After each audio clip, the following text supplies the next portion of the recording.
Alright, fellow Rocketeers, in this video we're going to do a quick and dirty motor assembly so we can do a test burn of the rocket motor.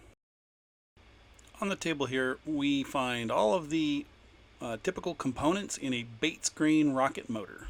We have a snap ring thrust washer and graphite nozzle at the business end. We can also see the forward closure snap ring, Bates Greens, and the liner. Last but not least is the motor case itself. Something that wasn't on the table but's really important to safe operation of the motor is an O-ring. To start our build process, we're going to put grease on our O-ring on the outside of our liner and in the snap ring grooves in our motor housing. This particular motor uses a single O-ring in the forward closure and a single O-ring on the nozzle.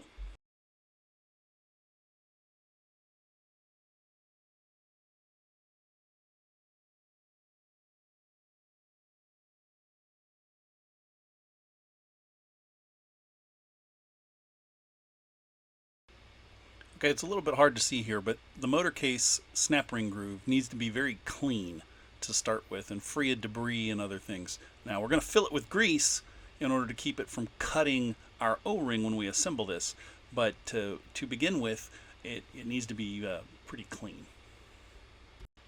And by it, I mean both snap ring grooves need to be very clean before you start your motor assembly. One of the things I probably haven't really talked a lot about yet is this is a 54 millimeter experimental or EX motor. It's a 2-grain motor. That's the 2 Bates grains that you see there on the table, and this will be approximately a very large I or a small J class motor. At this point in motor assembly, we're going to start removing excess grease. And we're going to start to actually push the pieces together. There's going to be additional grease applied to the O-ring there on the nozzle, and then when it gets pushed together you'll see it stick for a second and then kind of slide the remainder of the way in, and that is where the O-ring goes across that snap ring groove. On the bottom end of the motor where the graphite nozzle is, there's a thrust washer that goes in, helps spread out the load of the pressure load so that the graphite doesn't break or destroy itself when it pushes up against the snap ring. And finally, at the nozzle end there's going to be a snap ring inserted, and basically we've got half of the tube sealed off and retained properly, and then the motor grains will be loaded from the other end, and motor assembly will be complete once we get the other end. But we're putting the snap ring in this end here, making sure that it actually fully seats, and then we'll flip the motor over and load the Bates grains.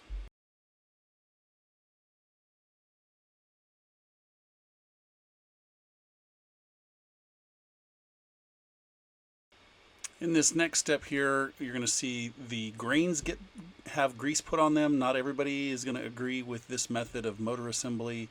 The most important part here is to make sure that based on the way we're assembling this motor, the largest diameter hole in the grains needs to go to the bottom. You don't make the mistake of putting your smaller diameter Bates grains near the nozzle and the larger Bates grains above those. That will be a bad day. So the grains are in, and now we'll have a little trouble getting that O-ring across the snap ring groove, and so the snap ring groove on the motor case will be filled with grease, and then pressure will be applied and the forward closure will go into place.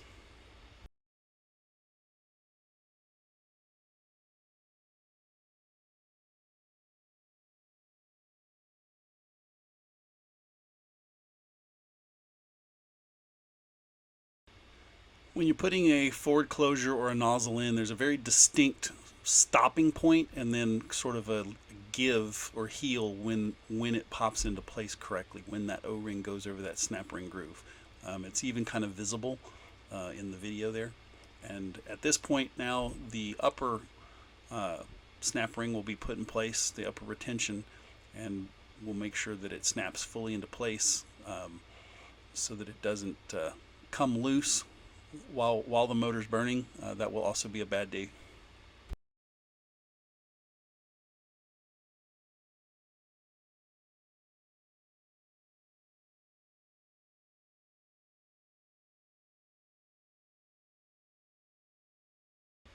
Now there's usually a pretty distinctive click that happens when the snap ring goes in properly. See if you can listen for it and hear it. But when you go to put it in your rocket and it's so loose fit. Did you hear it?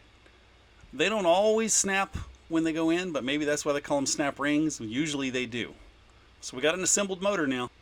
Let's set this thing up and burn it. Okay, important point here. What you can't see is the great big metal rod behind that rocket motor holding it upright and in position.